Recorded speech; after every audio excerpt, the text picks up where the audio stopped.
서울 승리교회의 문원순 목사님이 하나님을 만난 체험을 들어보시면 하나님이 정말 살아계셔서 우리가 앉고 일어서는 것을 다 아시고 또 우리를 위해 천국을 예비해 두셨구나 하는 것을 확신하게 되실 겁니다. 어느 날 교회에 엎드려 기도하는데 하나님께서 말씀하셨다. 지금 정 집사가 눈에 마스카라 칠하고 손톱에 매니큐어 바르고 동네 춤바람 난 여자를 따라 카바레에 구경 가려고 하니 지금 가서 막아라. 이미 밖은 어두웠지만 나는 즉시 정 집사 집으로 달려갔다. 어두운 마당에 서서 사람이 나오기도 전에 내가 소리쳤다. 집사님, 지금 눈에 마스카라 칠하고 손톱에 매니큐어 칠했지요? 하나님이 카바레에 가지 말라고 하십니다. 그러자 평생 그런 짓 안 하던 여자가 어쩌다 한 번 한 것을 목사가 보지도 않고 다 알고 말하자 질겁을 하면서 고개를 숙이고 나와 맞아요, 제가 잘못했습니다. 회개했다. 1983년 우리 교회 다니던 10세 어린이 혁주가 학교 가는 길에 버스에 받쳐 사망했다. 그의 외삼촌 이광년 청년은 낙심하여 교회에 한동안 나오지 않았다. 그러다 스스로 다시 나와서 이렇게 말했다. 지난밤 꿈에 혁주가 나타나서 삼촌, 나는 고속도로처럼 좋은 길로 천국에 와서 잘 지내고 있는데 왜 교회 안 나가요? 하기에 천국이 있음을 믿고 다시 교회에 나왔습니다. 장신대학원에 입학했으나 등록금이 문제였다. 기도하니 하나님께서 안동교회 김광현 목사를 찾아가라고 하셨다. 꿈에 자꾸 목사님을 만나는 장면이 보여서 왔다고 하니 마침 그 교회 서대교 집사가 얼마 전 목사님이 소개하는 신학생 한 명에게 등록금을 부담하겠다고 했다며 졸업 때까지 등록금을 지원해 주셨다. 하나님은 참으로 자상하시고 오묘하시다. 학교 수업이 끝나면 여러 농촌교회를 가보았다. 강원도 원주에 있는 장량교회에 와보니 여러 목사님들이 실패하고 떠난 곳이라며 교인은 병든 권집사님 부부뿐이었다. 하나님이 나를 위해 예배하신 곳이라는 확신이 들어 제대를 이틀 앞둔 1981년 6월 28일에 군복을 입고 첫 예배를 드리니 권집사의 부인인 이정훈 집사님이 말했다. 지난 4년 동안 세 분의 목사님들이 떠난 후 제가 매일 이 예배당에 혼자 나와서 주의 종을 보내달라고 간구했더니 하나님께서 내년 6월에 군복 입은 종을 보내주시겠다고 환상으로 보여주시더라고요. 처음엔 믿지 않고 사탄아 물러가라, 군복 입은 종이 어디 있느냐 부정했는데 정말 그대로 이루어주신 걸 보고 깜짝 놀랐습니다. 1989년 6월 11일 주일 새벽 기도 중 하나님께서 우리 교인 중 한 명을 오늘 천국으로 불러가시겠다고 영안실 통로까지 보여주셨다. 예배 때 설교 도중 나도 모르게 갑자기 그 말이 튀어나와 나도 깜짝 놀랐다. 성령께서 교인들에게 믿음의 증거를 주시려고 내 입을 통해 예언하신 것이다. 그런데 저녁 예배가 끝나고 밤 10시가 넘도록 사람이 죽었다는 소리가 없었다. 만약 교인이 죽지 않으면 내가 이상한 목사로 오해받게 될 테니 나는 초조해지기 시작했다. 그때 따르릉 전화벨이 울려 얼른 받으니 정은희 집사의 시어머니 윤정은 성도가 저녁 예배를 드리고 돌아와 TV를 보다가 갑자기 거품을 물고 쓰러졌다는 것이다. 수유리 한일병원 응급실에 도착하니 의사는 사망을 확인했고 한일병원은 영안실이 없다며 다른 병원으로 옮기라 하여 미아 삼거리에 있는 성가병원으로 오니 새벽에 하나님께서 내게 보여주신 영안실 통로 모습과 똑같았다. 사람의 운명은 하나님께서 마음대로 하신다는 것을 역력히 깨닫게 해주는 사건이었다. 초등학교 교사인 민 집사는 설교 때 목사님이 엉뚱한 말로 공포감을 조성한다며 못마땅하게 생각했는데 신앙이란 무엇인지 다시 생각하게 되었다고 사과했고 또 다른 집사는 말하기를 돌아가신 윤정은 성도가 주일 예배 때 내 설교를 듣고는 자기가 죽을지는 꿈에도 모르고 과연 누가 죽을까 했다며 사람은 참으로 한 치 앞도 모르는 존재라고 탄복했다. 예수 믿는 궁극적인 목적은 영혼의 구원을 얻는 것이다. 예수께서 말씀하셨다. 내가 진실로 너희에게 말하노니 누구든지 물과 성령으로 거듭나지 않으면 하나님 나라에 들어갈 수 없다. 요한복음 3장 5절. 그러므로 우리는 늘 성령 충만을 구하여 천국 백성 되기를 사모하고 준비하며 살아야 할 것이다. 1985년 10월 4일 오후 구원의 확신 없이 가끔 교회에 나오다 말다 하던 성도가 심장병으로 사무실에서 근무 중에 쓰러져 원주 기독교 병원에서 응급조치 후 깨어났다. 신방간 나와 교인들, 회사 직원들 앞에서 그가 말했다. 평소에 늘 심장이 아파서 고생했는데 쓰러져 천국에 가니 하나도 아프지 않아서 기분 좋게 천국길을 걸어가고 있는데 누군가 너는 아직 여기 올 때가 안 되었으니 내려가 있다가 다시 부르면 올라오라고 하더니 깨어나 보니 다시 병원이며 지금 또 심장이 아파요. 퇴원하면 교회 열심히 다니겠습니다 하며 눈물을 흘렸다. 그는 몇 달 동안 자기 말대로 열심히 교회 나오더니 건강해지자 또 슬슬 빠지다가 아예 출석하지 않았다. 정확히 1년 뒤인 1986년 10월 4일 새벽에 내가 그를 위해 기도하는데 주님께서 오늘 내가 그를 불러가겠다 말씀하셨고 그날 오후 그가 건강한 몸으로 아내와 나들이 하다가 식당에서 쓰러져 병원으로 옮겼으나 죽고 말았다. 하나님은 그에게 천국을 보여주시며 성경이 사실임을 확인시켜 주시고 다시 살려주셨으나 그는 게으르게 신앙생활 하다가 끝내 정확히 1년이 지난 같은 날 불러감을 당한 것이다. 또 한 번은 박 집사가 위암으로 죽기 직전 자녀들이 다 모인 자리에서 갑자기 벌떡 일어나 앉더니만 아이고 하나님 아파 죽겠는데 12시간이나 더 기다리라고요? 하더니 다시 누워 정확히 12시간 후에 운명하는 걸 보고 교회 안 다니던 자녀들이 하나님이 생명을 불러가는 줄 믿고 신앙생활을 하게 되었다. 원주 장량교회 전도사 시절 혹시 교인들 중에 내가 공부를 못해서 초라한 개척교회 목회를 하는 줄 오해하는 사람이 있으면 내 우수한 성적표를 보여줘야겠다고 생각하고 나 혼자만 아는 곳에 성적표를 2장 넣어두었다. 그런데 어느 날 아내가 아침에 일어나서 말했다. 어젯밤 꿈에 당신이 성적표 2장을 자랑하려고 벽에 붙이던데요. 이렇게 내 속을 훤히 아시는 하나님 앞에 회개했다. 1971년부터 서울시 공무원으로 일하며 대학 야간부 법학과에 입학했다. 그 무렵 고등학교 때 같이 교회에 다녔던 여학생이 성경을 선물로 주면서 하루에 5장씩 읽자고 제안하여 마음속으로 좋아했던 여학생에게 잘 보이려고 지루하고 안 믿어지는 이야기도 많았지만 꾹 참고 매일 읽어나갔다.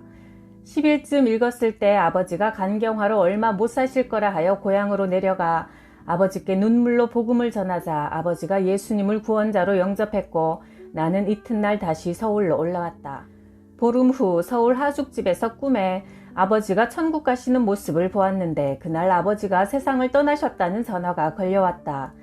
이 일을 계기로 반신반의하던 천국과 성경이 믿어지기 시작했다. 아버지의 장례를 마친 후 서울로 올라온 나는 무척 허전한 마음을 가눌 길 없었는데 내게 성경을 선물한 그녀와 결혼하게 되었다. 나는 법학과에 다니면서 ROTC 소위로 임관했고 3,000명 중에 15명만 뽑는 헌병 장교가 되었다. 공무원에 사표를 내고 5년 퇴직금을 받았는데 나는 아내에게 당신과 결혼하기 전 내가 신앙이 약해서 못했던 3년간의 11조를 이 돈으로 한꺼번에 바치고 싶소 했더니 아내는 뜻대로 하라고 하여 당신에게는 큰 돈이요 전 재산을 주님께 드렸다. 그러자 평소 친했던 분이 돈을 빌려주며 주택공사 아파트를 분양받게 하여 나는 26세에 내 집을 갖게 되었으니 불과 5년 전 3만원 들고 무작정 상경하여 시멘트 바닥에서 자던 것과 비교할 때 하나님의 은혜가 너무나 커서 장교로서 생활할 때도 철저히 예수님을 섬기는 모습을 보여주고 싶었다. 춘천 헌병대 소대장으로 발령받아 제대할 때까지 5년 동안 10원짜리 하나도 부정하게 받아 쓰지 않았고 아내와 친구 시절부터 매일 성경 읽던 습관도 계속 유지했다. 나는 헌병대 구치소에 갇힌 병사들을 일주일에 한 번씩 찾아가 예배를 인도하며 복음을 전했다. 그러던 중 아내와 나는 같은 날 같은 시간에 내가 진급하는 같은 꿈을 꾸게 되었다. 사람이 어떻게 잠든 부부의 머릿속에 똑같은 꿈을 꾸게 할 수 있겠는가? 틀림없이 하나님께서 보여주신 것이다.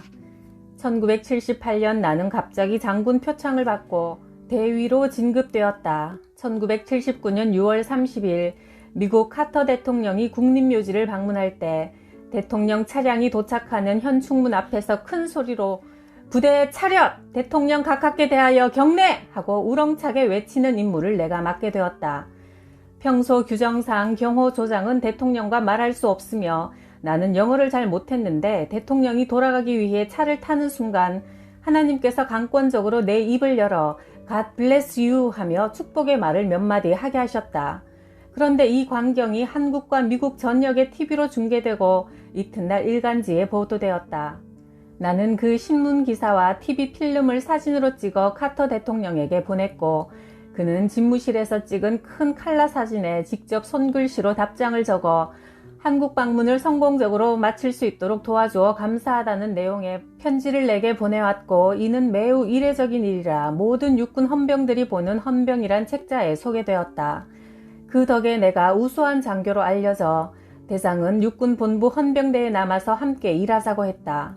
매우 감격스러운 제안이었지만 나는 하나님께 기도로 나의 다음 보직을 물어보고 하나님께서 원하시는 대로 해야겠다고 생각했다. 그동안의 경험으로 하나님께서 하라는 대로 하는 것이 최상의 결과를 가져온다는 믿음이 있었기 때문이다. 주님께 기도드렸더니 꿈에 내가 근무할 곳을 보여주시는데 서울이 아니라 시골이었다. 문대위, 남들은 경호대장 자리에 들어오고 싶어서 머리 터지도록 애쓰는데 자네는 대장이 그렇게 붙잡는데도 굳이 시골로 가려는 이유가 뭔가? 하나님이 보내시는 곳이 가장 좋기 때문입니다. 했더니 1979년 8월에 강원도 홍천 헌병 중대장으로 발령이 났고 홍천에 와보니 하나님께서 꿈에 보여주신 것과 똑같은 읍내 모습이었다. 그러던 중 박정희 대통령이 시해되기 3일 전인 10월 24일 밤 꿈에 박 대통령이 죽는 것을 보게 되었다. 그런데 더 놀라운 건 아내도 똑같은 꿈을 꾼 것이다. 여보, 어젯밤 꿈에 박정희 대통령이 장례식을 치르던데 무슨 뜻일까요? 나는 그날 부대에서 점심시간에 소대장 박중희와 선임 하사인 신중사에게 지나가는 말로 내가 오늘 말이야 이상하게 대통령이 죽는 꿈을 꾸었어 했더니 그들은 건성으로 개꿈이야. 나는 새도 떨어뜨리는 막강한 권력자가 죽긴 왜 죽어? 웃었다. 그런데 3일 후 아침 뉴스에 박 대통령 시해 소식이 알려지자 신중사가 내게 중대장님 용하십니다 하며 놀랐다. 하나님이 가르쳐 주셨어 했더니 그럼 하나님께 다음 대통령은 누가 되는지 물어보세요 했다. 당시 대통령은 통일주체 국민회의에서 대의원들의 투표로 뽑는 간접선거 방식이었는데 의장은 태완선 씨, 국무총리는 최규하 씨였다. 기도하니 환상 중에 태 씨와 최 씨가 처음에는 같이 올라오다가 태 씨가 걸음을 딱 멈추고 최 씨가 계속 올라오는 장면을 보고 최규하 씨가 대통령이 된다는 응답을 받았고 신중사에게 이건 비밀이야 하고 알려주었더니 정말 한 달 후 최규하 씨가 당선되었다.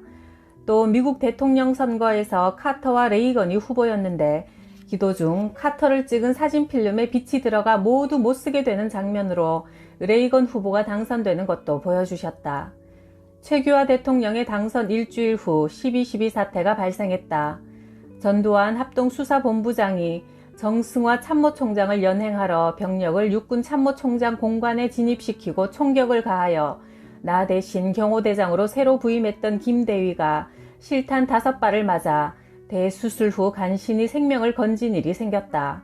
아, 하나님께서 나를 살리시기 위해 참모총장의 경호대장으로 가지 말고 시골로 가라고 지시하셨구나 생각하니 어떤 경우에도 하나님의 뜻대로 하는 것이 제일 좋다는 생각이 더욱 굳어졌다.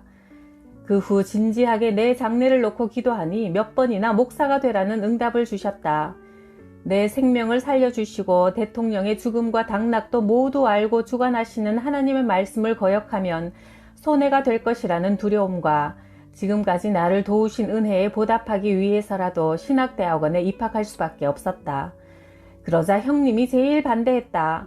동생, 고향 사람들도 다 네가 출세했다고 부러워하는데 왜 이제 와서 목사가 되려 하는가? 장래가 촉망되는 장교로 그 좋은 자리를 왜 버리려고 하는가? 그러나 내게는 오직 주님만 주실 수 있는 놀라운 평안과 기쁨이 넘쳤다. 내 상관인 대장은 부처상을 관사에 모셔놓을 만큼 독실한 불교 신자였는데 내가 기회 있을 때마다 꾸준히 복음을 전했다.